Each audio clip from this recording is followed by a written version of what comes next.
नमस्कार, आदाब, सत श्री अकाल। द क्लासरूम में आप सभी का स्वागत है। मैं हूं रविशंकर कुमार और आज हम लोग बात करेंगे मौलिक कर्तव्यों के बारे में, जिसको इंग्लिश में बोलते हैं फंडामेंटल ड्यूटी, मौलिक कर्तव्य।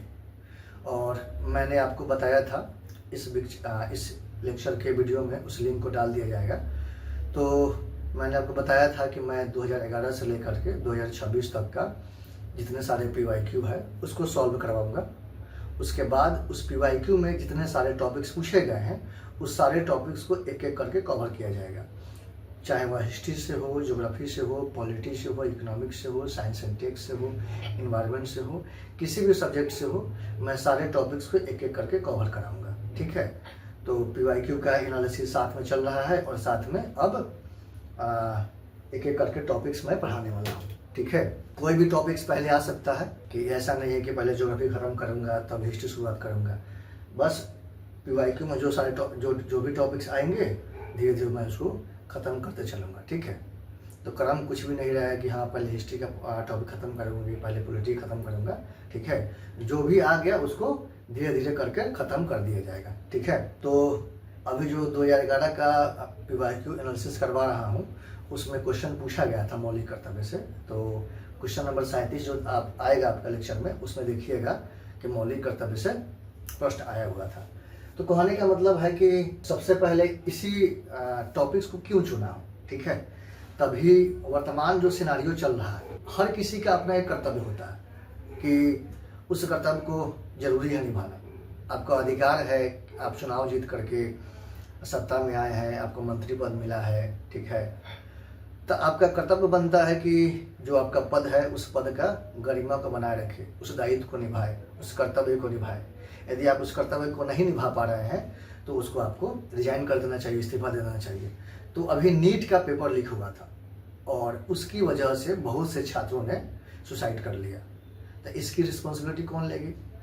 कितने सालों से बच्चे तैयारी कर रहे हैं, माता पिता स्ट्रगल करते हैं साथ में, किसी के पैसे की तंगी है, आर्थिक तंगी होती है। ठीक है, उन सब चीज़ों के बावजूद बच्चे तैयारी करते हैं नीट का, और क्या होता है, पेपर लीक हो जाती है।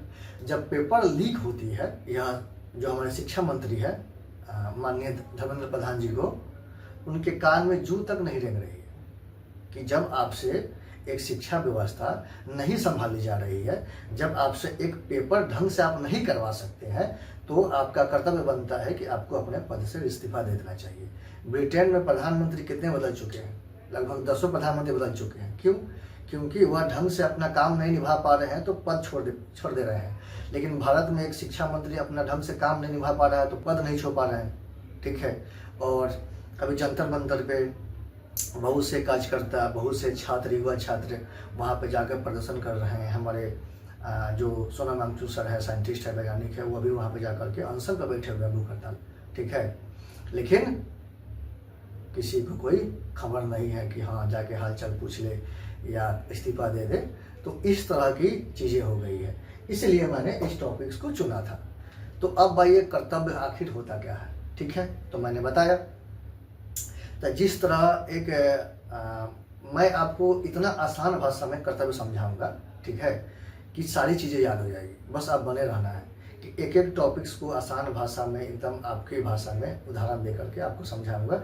बस आपको एक बार लेक्चर देखना है, जैसे ही लेक्चर समाप्त होगा आपको चीज़ें याद हो जाएगी। और साथ में आपको नोट्स बनाते चलना है, क्योंकि नोट्स नहीं बनाइएगा तो फिर दिक्कत हो जाएगा। लेक्चर देख के तो याद हो जाएगी आपको, लेक्चर देखिएगा आपको याद हो जाएगी। साथ में बस एक बार नोट्स बना लीजिए और इसको एक बार देख लीजिए, बस कुछ नहीं।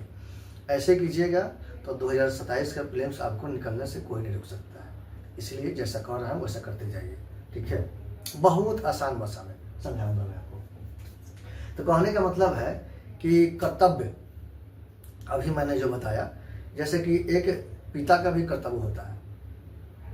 तो हमारा पालन पोषण करते हैं, हमको शिक्षा देते हैं, हमको भोजन देते हैं, हमको आवाज़ देते हैं, हमको पढ़ा लिखा कर बड़ा करते हैं, हमें पैरों पर खड़ा करवा देते हैं। उसी तरह हमारा भी एक कर्तव्य बनता है कि जब उनका समय आए तो उनकी सेवा किया जाए। बुढ़ापे में उनको भोजन दे, उनको अच्छी सुविधाएं दे, अच्छा स्वास्थ्य का दवाइयाँ दे, सारी चीज़ें जो उनकी है ज़रूरतों को पूरा किया जाए। ये बच्चा का कर्तव्य बनता है। ठीक है, तो ये पुत्र का कर्तव्य है। उसी तरह आज का जो चल गया है, अब लोग एक प्रेमी का, एक बॉयफ्रेंड का कर्तव्य बनता है कि वह अपने प्रेमिका को ले जाए, मॉल घुमाए, पिक्चर दिखाए, मूवी दिखाए या शॉपिंग करवाए, जो उनके मनपसंद की चीज़ें हैं उनको खिलाए पिलाए। तो यह क्या है, एक प्रेमिका का कर्तव्य, एक प्रेमी का कर्तव्य है, एक बॉयफ्रेंड का कर्तव्य है। खैर भाई, इन सब चीज़ों से बचो, नहीं तो जीवन झंड हो जाएगा, ठीक है, बेकार हो जाएगा। इसलिए इन सब चीज़ों से बच के रहिए, नहीं तो जीवन भर आप स्ट्रगल करते रह जाइएगा, ठीक है। तो बचिए। तो खैर, बस मैं समझाने के लिए उदाहरण आपको दिया था, ठीक है। खैर, तो अब हम लोग बात करते हैं मौलिक कर्तव्य को, ठीक है। मौलिक कर्तव्य, उसी तरह हमारे संविधान में मौलिक कर्तव्यों को शामिल किया गया था, ठीक है। तो जब हमारा संविधान लागू हुआ था 26 जनवरी 1950 को, तो उसमें मौलिक कर्तव्य को शामिल नहीं था।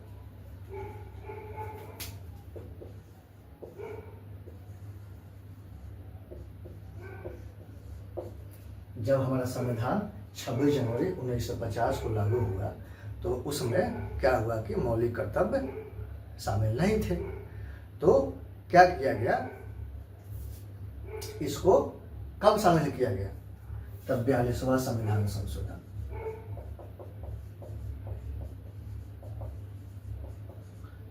संविधान संशोधन कब हुआ था? 1976 में हुआ था। तो हमारा जो मूल संविधान था उसमें मौलिक कर्तव्य को शामिल नहीं किया गया था, तो इसको 42वां संविधान संशोधन 1976 द्वारा मौलिक कर्तव्य को हमारे मूल संविधान में जोड़ा गया, शामिल किया गया, ठीक है। तो किसकी सिफारिश पर शामिल किया गया था? किसकी सिफारिश पर शामिल किया गया था? तो सिफारिश कौन किए थे? स्वर्ण सिंह समिति की सिफारिश पर। कौन? स्वर्ण सिंह। तो स्वर्ण सिंह समिति की सिफारिश पर क्या किया गया था? मौलिक कर्तव्यों को शामिल किया गया था, ठीक है। चीजें समझ में आ गई। मौलिक कर्तव्य, हमारा जो मूल संविधान था उसमें मौलिक कर्तव्य शामिल था या नहीं था? तो शामिल नहीं था। तो मूल संविधान कब बनकर तैयार हुआ था? 26 जनवरी 1950 को। तो उसमें मौलिक कर्तव्य शामिल नहीं था। कब शामिल किया गया? तो 42वां संविधान संशोधन द्वारा, जो कब हुआ था? 1976 में।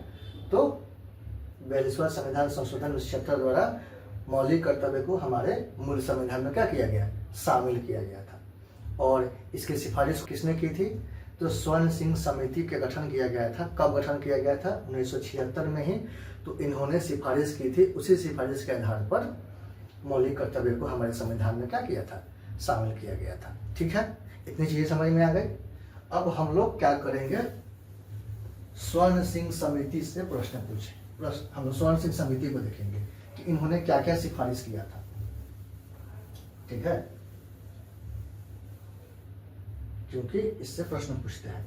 और मैं जितने भी सारे टॉपिक्स पढ़ाऊंगा ओनली प्रीलिम्स के संबंधित पढ़ा रहा हूँ, मेंस के संबंधित नहीं पढ़ा रहा हूँ, कि प्रीलिम्स में जितने सारे क्वेश्चन पूछ सकते हैं यूपीएससी द्वारा, वो आपको इससे कवर हो जाए। तो टॉपिक्स क्या लिखना है? हेडिंग लिखना है सरदार स्वर्ण सिंह समिति, ठीक है। चलिए, तो सरदार स्वर्ण सिंह समिति। तो सरदार स्वर्ण सिंह समिति का गठन कब हुआ था? 1976 में गठन हुआ था। कब गठन हुआ था? तो सरदार स्वर्ण सिंह समिति का गठन हुआ था 1976 में। अच्छा, अब इनकी सिफारिश क्या क्या थी, ठीक है।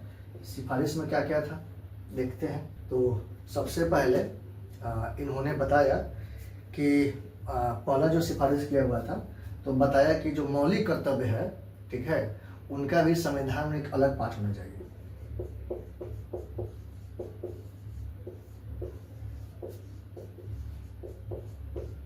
मौलिक कर्तव्यों का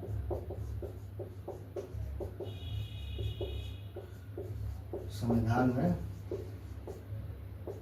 अलग पाठ होना चाहिए, ठीक है। मैं पूरा सेंटेंस नहीं लिखूंगा, मैं आपको बोलूंगा और आपको नोट्स करना है, ठीक है? नहीं तो इससे बहुत ज़्यादा टाइम जाएगा। तो पहला जो उनका सिफारिश था कि जो मौलिक कर्तव्यों का संविधान में अलग पाठ होना चाहिए, ठीक है? अच्छा, अलग पाठ होना चाहिए मतलब कि अलग से एक पाठ बना करके उसको शामिल करना चाहिए, अलग से भाग बना के शामिल करना चाहिए, ठीक है? अच्छा, दूसरा क्या था कि जिस तरह सबको मौलिक अधिकार आपको मिला गया है, ठीक है? तो आपको मौलिक अधिकार का प्रयोग करने आता है, तो साथ साथ आपको जो मौलिक कर्तव्य है उसको निभाने भी आना चाहिए। क्या है? मौलिक अधिकार के प्रयोग के साथ मौलिक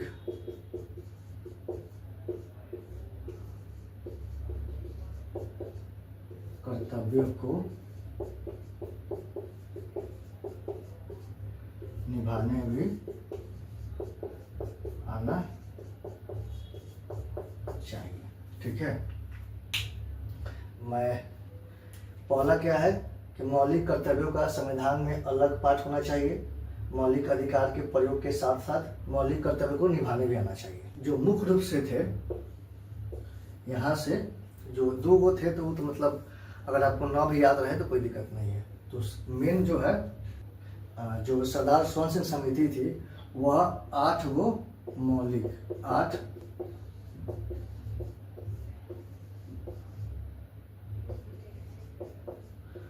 मौलिक कर्तव्यों को क्या बोला गया था कि 8 मौलिक कर्तव्यों को शामिल करने का सुझाव दिया था, ठीक है? अच्छा, चौथा क्या है? चौथा है आपको कि कर अदायगी।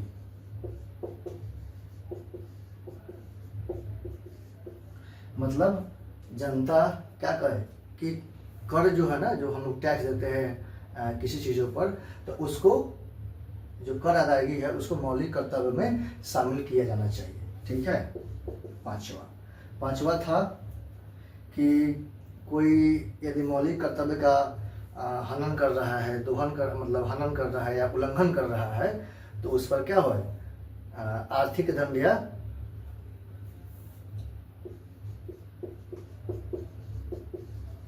मौलिक कर्तव्यों के हनन पर आर्थिक दंड या सजा का प्रावधान, ठीक? क्या है पांचवा कि मौलिक कर्तव्य का कोई अगर उल्लंघन कर रहा है, हनन कर रहा है, तो उस पर आर्थिक दंड लगाया जाना चाहिए और या कोई सजा का प्रावधान किया जाना चाहिए, ठीक है? अच्छा, छठा में क्या है कि मत का अधिकार,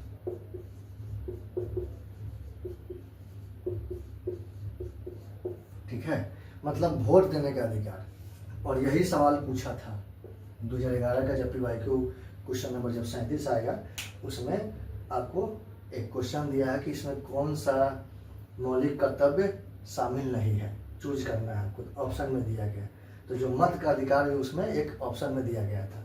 तो मत का अधिकार क्या है मैं बताऊंगा कि ये मौलिक अधिकार है कि नहीं है, उसमें आपको बताना है। पहला क्या था, स्वर्ण सिंह समिति ने सिफारिश की थी कि जो हमारा वो पहला और दूसरा उतना इम्पोर्टेंट नहीं है, इम्पोर्टेंट मुख्य रूप से यही है, तीसरा, चौथा, पांचवा, छठा, ठीक है?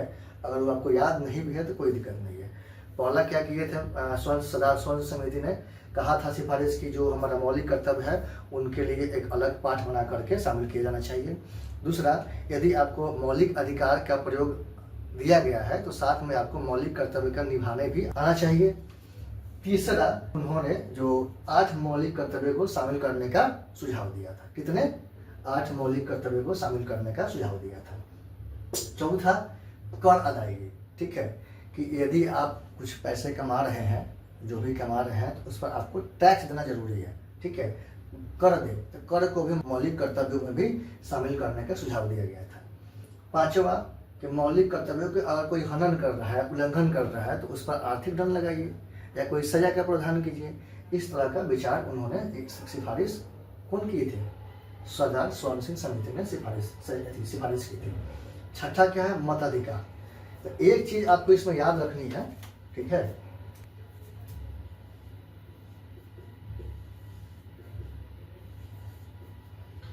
जितना भी रेड कलर से अब मैंने क्रॉस किया है, इसका मतलब क्या है?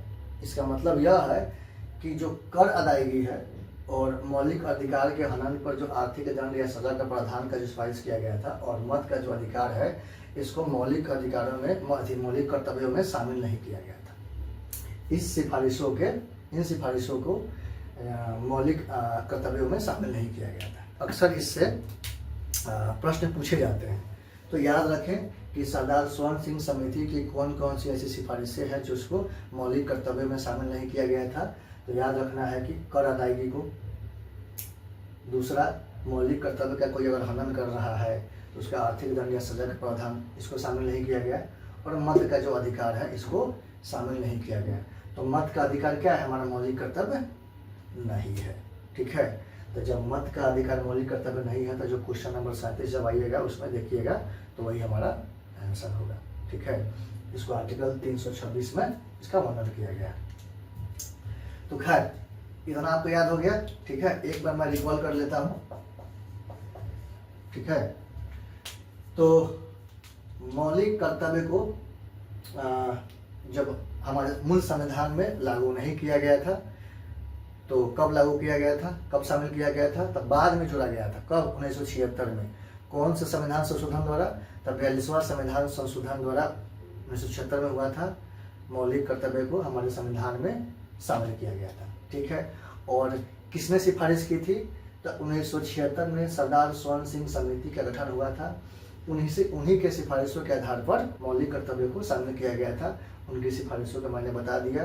जो पहला बताया था, दूसरा बताया था, वो इतना इम्पोर्टेंट नहीं है। मुख्य रूप से आपको ये याद रखना है कि सरदार स्वर्ण सिंह समिति ने 8 मौलिक कर्तव्य को संविधान में शामिल करने का सुझाव दिया। कर अदायगी को विस्तृत करने का सुझाव दिया, मौलिक कर्तव्यों के हनन पर आर्थिक दंड या सजा का प्रावधान, और मत का अधिकार। इन सब चीज़ों को आपको याद रखना है, ठीक है।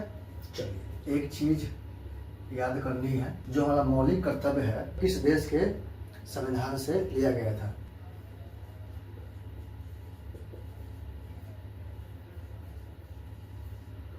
सोवियत संघ के जो संविधान था उसी से मौलिक कर्तव्यों को लिया गया था, ठीक है। तो इसको याद रखना है कि मौलिक कर्तव्य को किस देश के संविधान से लिया गया था? तो सोवियत संघ के या पूर्व रूसी संविधान है उससे हमारा लिया गया था, ठीक है। अक्सर पूछा जाता है तो मैंने बता दिया, ठीक है। अब सरदार स्वर्ण सिंह समिति ने तो सिफारिश की थी कि हाँ शामिल कीजिए। तो उस समय केंद्र में कांग्रेस पार्टी की सरकार थी, ठीक है। तो केंद्र सरकार ने सरदार स्वर्ण सिंह की सारी सिफारिशों को तो लागू नहीं किया। तो कुछ जो जरूरी सिफारिशें थी, कुछ जो जरूरी बातें थी, तो उन्हीं को मौलिक कर्तव्यों में शामिल किया, ठीक है। और 42वां संविधान संशोधन 1976 को क्या किया? लागू किया। तो अब 42वां संविधान संशोधन 1976 में क्या है उसको देखते हैं, ठीक है। तो 42वां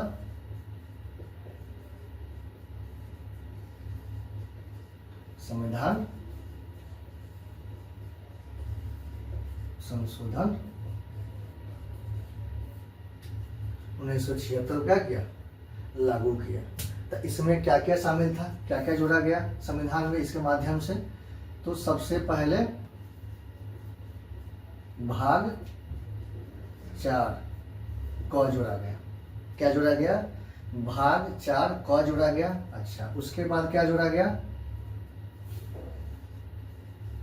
और इसमें जोड़ा गया अनुच्छेद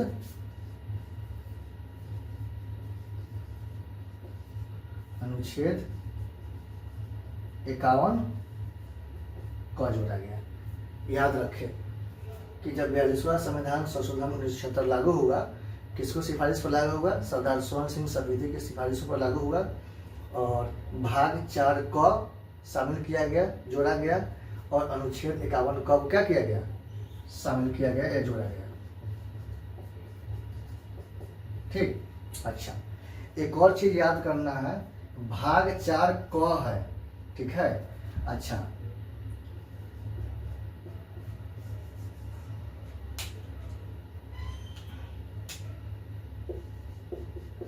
भाग 4 ये किससे संबंधित है, तो डीपीएसपी से संबंधित है। अक्सर जो एग्जामिनर होता है घुमाता है प्रश्न को, इसलिए बारीकियों से जब तक नहीं अध्ययन करेंगे तो गड़बड़ हो जाएगी। तो भाग 4 क किससे संबंधित है, तो भाग 4 क मौलिक कर्तव्यों से संबंधित है। अनुच्छेद 51 क किससे संबंधित है, तो मौलिक कर्तव्य से संबंधित है। अच्छा तो भाग 4 किससे संबंधित है, ये 4 क है क, लेकिन ये भाग सीधे 4 है। तो डीपीएसपी मतलब directive principle of state policy, इसको बोलते हैं हिंदी में राज्य के नीति निर्देशक तत्व, ठीक है, हिंदी में बोलते हैं राज्य के नीति निर्देशक तत्व, ठीक है। अच्छा ये अनुच्छेद 51 क है, सीधे अनुच्छेद 51 रहे तब अनुच्छेद 51 क किससे संबंधित है, तो मौलिक कर्तव्य से संबंधित है, मतलब फंडामेंटल ड्यूटी से संबंधित है। लेकिन 51 क अनुच्छेद किससे संबंधित है, तो यह संबंधित है डीपीएसपी से। आर्टिकल 36 से 51 में डीपीएसपी का उल्लंघन किया गया है, इसलिए याद रहे जब भी 51 आए, 51 सीधे 51 अनुच्छेद रहे तो समझ जाइए कि डीपीएसपी से संबंधित है। लेकिन 51 क जब भी जिक्र हो तो समझ जाइए कि मौलिक कर्तव्य की बात की गई है, ठीक है। तो 51 क में कितने मौलिक कर्तव्यों को शामिल किया गया था, 10 मौलिक कर्तव्यों को शामिल किया गया था, ठीक है। तो 51 क भाग 4 क जोड़ा गया, अनुच्छेद कौन जोड़ा गया, 51 क, इसमें कितने मौलिक कर्तव्यों को शामिल किया गया था, तो 10 मौलिक कर्तव्यों को शामिल किया गया था। उसके बाद क्या हुआ कि 11वां मौलिक कर्तव्य 86वां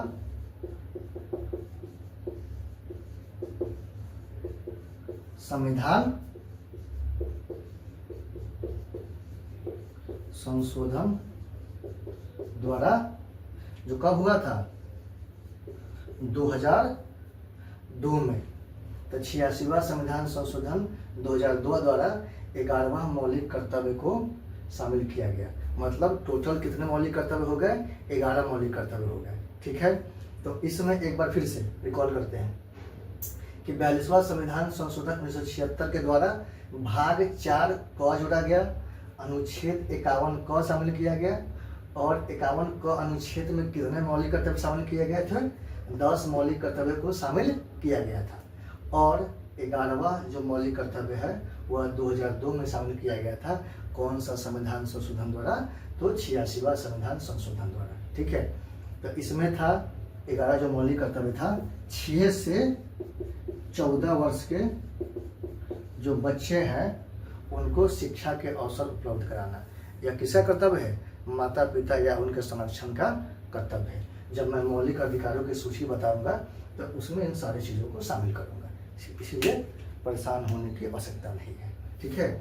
तो ये सारी चीज़ें आपको समझ में आ गई, सारी चीज़ें तो हो गई। अब हम लोग एक एक करके जो 11 मौलिक कर्तव्य है उसको याद करेंगे हम।